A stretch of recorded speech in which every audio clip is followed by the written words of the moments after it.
Whenever Clip Studio Paint runs a sale, I'm excited for more artists to join the digital art community. But I also feel for them because Clip Studio has quite a learning curve in my opinion. So in today's video, I want to share with you some tips that I have used to customize Clip Studio Paint's interface and turn it into a much more comfortable workspace so that you can fully enjoy the experience of being a Clip Studio Paint artist.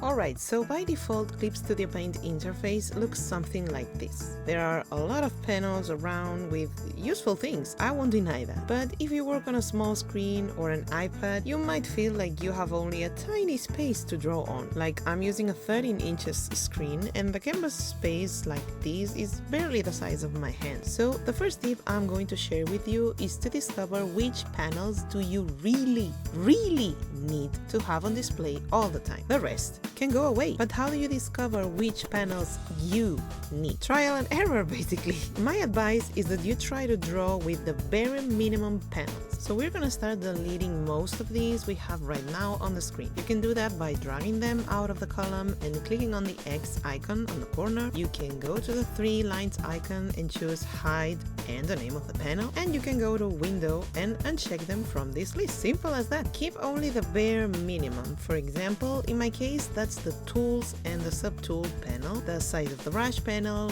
color wheel, and the layer panel. But you could get rid of the layer panel if you tend to work on a single layer, for example. As you try to make a drawing with a bare minimum panel, you'll realize if you need more or not. You'll notice which ones are important for you because you'll grow frustrated when you don't have them nearby and you have to manually open them. After you do this kind of experiment and discover which panels are key to your artistic process, open them all. I want you to think about them a little deeper. You probably realize that some of these panels are super important for you, but there are others that are still useful, but which you don't use all the time. Clip Studio Paint has a really cool feature that allows you to hide some panels but turn them into this tiny tab. They're convenient because you can set them as tabs like this or as pop-up windows that will automatically close when you click anywhere outside of them. I'll show you how to set them like this in a moment. I want you to think about those panels that are useful for you but which you don't use that often, and we're gonna drag them all onto whatever side of the interface you prefer. We're gonna put one after the other like this. Now it's time to decide if you want them to be an individual pop-up window that disappears on their own or a column of tabs you can hide and unhide manually. Whichever you prefer, you can switch them by going to Window, Palette Dot, display whatever's the name of the group of panels as a pop-up, or display whatever's the name as a tab. Or, way easier, just right-click on any of the icons to find this choice of options. I prefer having these as pop-up windows because they hide automatically. Economization of clicks is real, guys. Alternatively, you could also drag these only useful sometimes panels to turn them into a floating window. By clicking on its name on the top, you'll open and close them easily. Okay, now it's time for a little private question. Are you already subscribed to my Patreon? Because if you aren't yet, you're missing out on a lot of tutorials that could help you improve your drawing skills. Every month we have a poll where we choose a new subject to study together, and I provide all my insights and experience on it to turn it into something simpler and easy to understand. I share more cool resources to help you grow as an artist, so make sure to check it out. Now that my shameless self-promotion is out of the way, I do have an important question to make. Are you a lefty or a righty?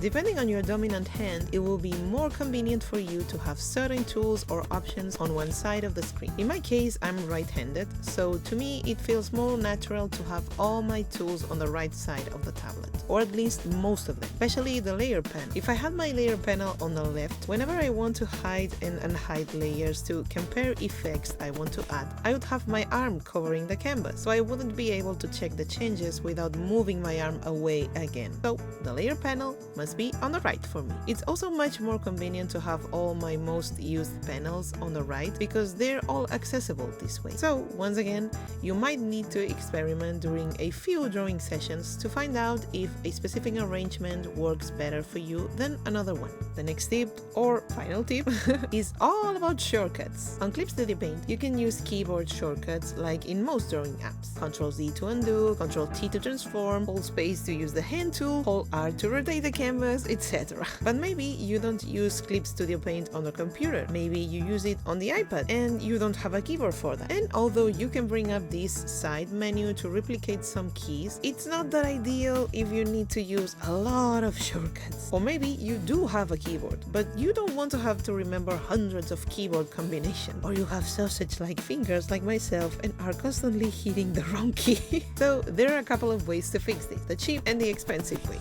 The cheap way is as follows. You can right-click on the command bar and add button-like shortcuts for every option or even tools that you need. If you have a long list of buttons, you might easily confuse some of them. That's why I like making mine colorful. Just right-click on one of them, icon settings, and choose a background color for the icon. It is super useful to categorize them by their function or to highlight some over the others. I, for example, made the record time-lapse button green and right next to it the export time-lapse red, sort of like traffic lights.